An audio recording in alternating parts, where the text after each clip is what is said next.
For today's Captain's Log, I am talking about a passion project of mine, something that's been in the works for the last couple of years, ever since the pandemic. And I thought I'd give you a little history on how we got to where we are today.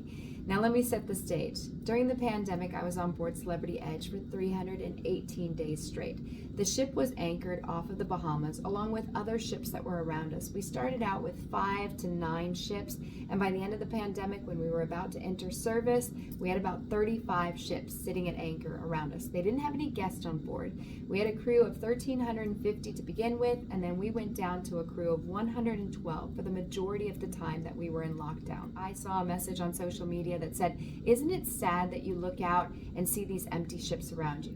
For me, I had the opposite reaction. For me, it was comforting to know that we weren't alone. So early on in the pandemic, I sent an email to the captains on the ships around us, and I said, would you join us each evening at 7:30 in blowing our ship's horn? And that way we're gonna let our crew members on board know that we're safe, we're healthy, we're happy, and we're hoping the same for everyone back home. We termed it our Hope Floats Horn Salute, and we continued to blow our horns until we re-entered service in June of 2021. So hope was a big thing for us. And during that time, so was TikTok. And I was scrolling through and I came across CONQUERing. Now this is a company that was started by a woman to empower others. The very first CONQUERing I ever got was this one. And when you spin it, it says hope. They're also fun because they're fidget rings. So you can pop them, you can spin them, and you can change out the different elements. And because they're made from stainless steel, they're affordable and they're not going to tarnish.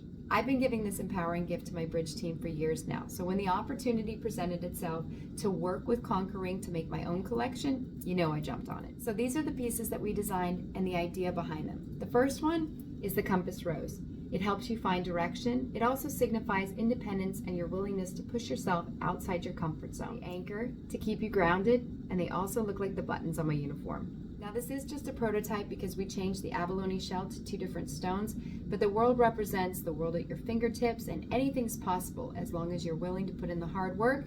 You can conquer anything. I love this one because every single one is unique. No two are the same. It's the one that I wore all through my European vacation, and it reminded me of a painting. And speaking of a painting, it's called The Skiff, named after Renoir's famous painting of 2 women in a boat. Obviously, one is the captain of the boat. And finally, the ship's wheel in either opalite or amethyst. And the reason that I chose amethyst is because it's my mom's birthstone, and she's one of the driving forces and the reason why I am who I am today.